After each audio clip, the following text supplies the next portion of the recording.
All right. Good morning, everyone, and welcome to another episode of the Hizzy Hustle. I am your host, Tyler Heisman, a licensed realtor here in the Okanagan. Just wanted to give you guys an update on a little bit of some market stats from February. Obviously, they're not going to reflect anything that happened this week with the tariffs and the trade war that's been started. So we'll hopefully start to see a little bit of how that affects the market here coming over the next few weeks. But as far as I'm aware of, a lot of buyer uncertainty has crept in, especially for a lot of those first-time home buyers, younger crowds, millennials. Those people trying to start their family, stuff like that. It's a really tough time when these market prices have gone up so high and wages haven't been able to follow to have that economic uncertainty looming over you while you make these types of decisions. It's not a fun thing. It's not easy, but we're doing our best to help people navigate, and hopefully we're able to do that. So let's take a quick look here at the matrix listings. So over the last 24 hours, we're seeing some action, but still it's about a third or a quarter of what is going on the market is being sold in the same period. So, not a very good rate. 125 new listings, and I believe I looked this up yesterday, and I think we're at like 13,000 listings now, or so. Oh no, sorry, it was if you add in some solds. So, what's been sold? Almost 5,000 in the last 6 months. So, yeah, got a good amount of listings, 72 or 7,428 total listings out on the market there for the Okanagan. Yeah, it's pretty high. So let's get into some market stats. So Central Okanagan, North Okanagan, we're seeing a lot of up arrows in comparison to last February. So units sold were up 9.3, volume, so the prices are up 27.9%, to active listings up 19.7, and new listings up 2. North Okanagan up 20% for units sold, 20% for volume, 5.5% for active listings, and 6.7% for new listings. So everything's going up. Shuswap, Revelstoke going down a little bit. Units sold down 4.8%, volume down 20.7, active listings up 12.1, and new listings down 10.8. So a little bit of the new listings drop, especially in those areas that aren't as hot of a market to say as the Central and North Okanagan. South Okanagan even slowing down just a little bit, just under 2% for units sold, decrease from last year. 15% increase in price volume or dollar volume sold, and then increase in 3.5% for active listings. It's a lot of active listings, and down 7.2% for new listings. So slowing down a little bit. Peace River area, to be honest, I'm not going to cover this. It's as you can see, Peace River area is like nowhere that we really deal with. So anybody who's coming for me for their real estate information probably won't be around that area. If you are, shoot me a message. I would love to go over this. You can take a quick pause and take a look there. So Kamloops up 2.6% for new listings or units sold. Sorry, up 9.4% for total volume. Up 7.5% for active listings, and down 13.2% for new listings. Kootenay pretty much follows suit with that, except more an increase on new listings or whatever. So for your association total, we have 11.3% increases for units sold, which is pretty good for this time of year. Volume sold up 21.8%, and then active listings up 11.8%, and new listings is actually dropping. So that's a good thing in my opinion. It means that some are selling while less are coming on the market. Hopefully it'll give a little bit of a boost, give people some confidence to say that things are moving a little bit. But units sold up 11% and active listings up 11.8% versus 0.3.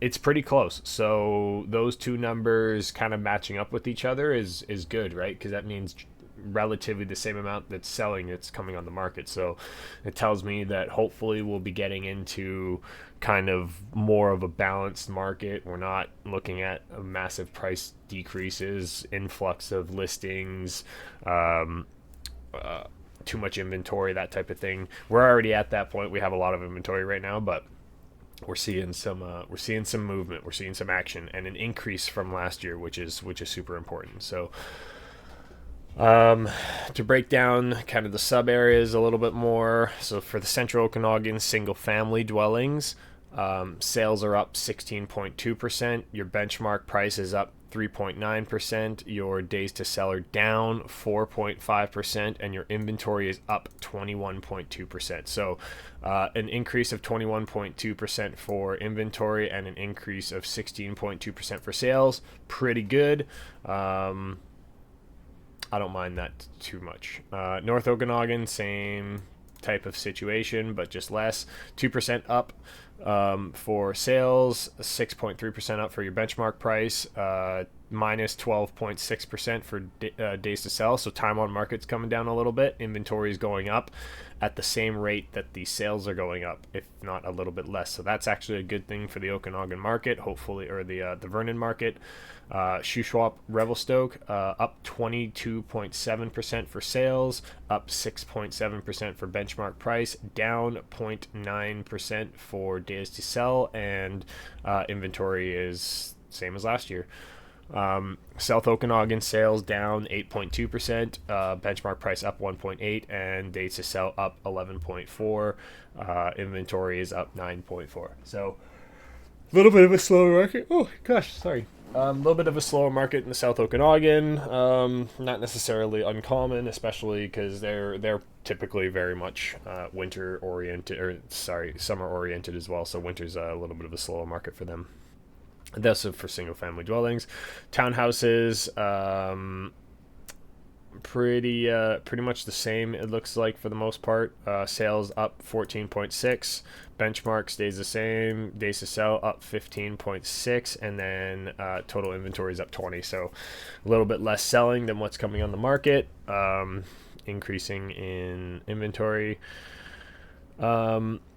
So North Okanagan, you're up 46.7. You're down 2.8 for benchmark price, up 15.6 for days to sell, and inventory is up 40% from last year. So that's quite a big jump.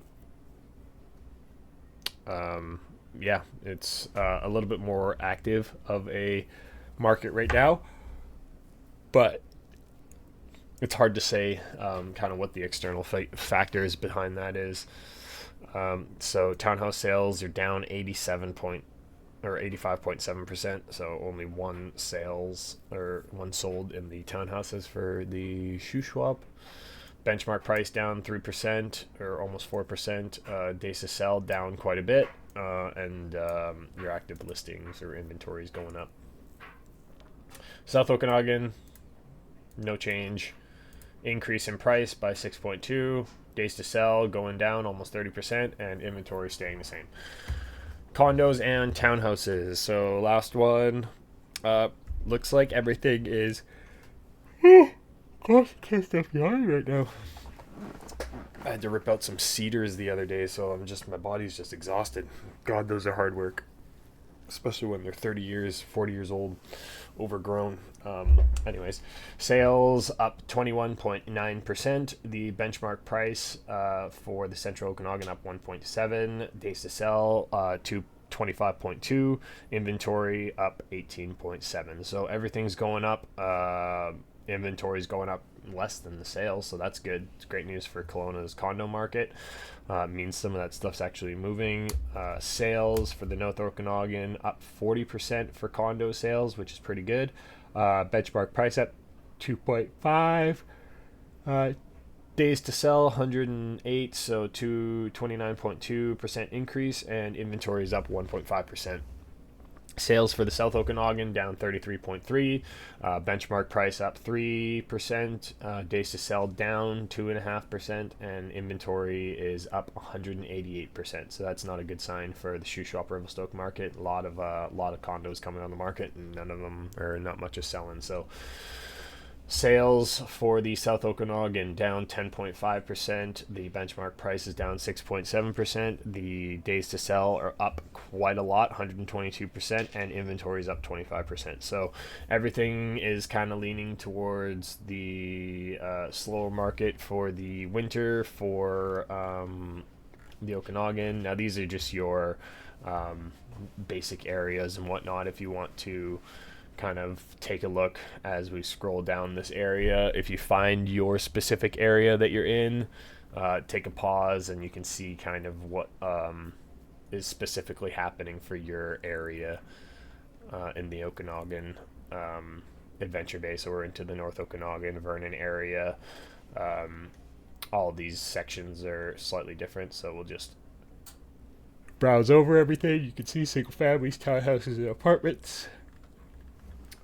Shuswap, Revelstoke area, South Okanagan, Caramuse, etc. So yeah, just pause it if you want to see your area with more specific stuff. And yeah, that's pretty much it for what I got for market stat update. Nothing too crazy happening where we're at right now. I think a lot of it is just kind of hurry up and wait. It's a little bit of a different situation in this day and age. I feel like, I've heard this this dialogue that, tariffs have happened in the past and we, just kind of, they were repealed and we just kind of continued business as usual. But something just feels different this time. It feels like we're really getting gunned towards, if you know what I mean. Why can't I stop yawning today? This is crazy. It just feels like the external forces are a little bit more prevalent. It's all anybody can talk about. Anytime I turn on the news, it's Trump, it's tariffs, it's economic uncertainty, it's the liberal debacle that's going on with their leadership race right now. Like, there's just so much going on that makes people feel uncomfortable, and to know that our government and leadership is going to be changing so drastically over the next year, and with whatever the ramifications of that could be, right? If we get another liberal mandate, then people are going to be worried about how much money our government's going to be spending. And then vice versa, if the conservatives come, they're going to be worried about how much cutting they're going to be doing, how much less spending they're going to be doing, right? All that economic stimulus. And although you feel the weight of the economic stimulus from government printing money and stuff like that in cost of living, people do need a lot of that stimulus, right? They've been seasoned and gotten kind of used to it. COVID happened. We saw how people went absolutely nuts. I thought there was going to be a just complete hold on for dear life to your savings, your valuables, your everything. No big moves, nothing. And look what we got. So we'll see what happens with the tariff relief package or whatever they end up doing. Hopefully they call an emergency parliament session and we can get that kind of sorted out, and then people can feel like there is a little bit more of a trajectory, not just like are we going to pull the trigger and just the target's just going to get yanked from us and we're not even going to hit near it. Like that's kind of the thing that I think a lot of people are worried about. So hopefully we can help alleviate that. If you have any questions, concerns, you want to have a conversation about this stuff where you maybe be sitting in this situation, feel free to give me a shout. I'm always willing to chat. You can follow me on Instagram, TikTok, shoot me a message on YouTube, leave a comment, follow, subscribe. I'm pretty interactive with a lot of the videos that I post and whatnot, so feel free to give me your questions and I'll do my best to answer them. But yeah, in the meantime, thank you so much for tuning in to another episode of the Hizzy Hustle, and we'll hope to see you on the next one. Take care.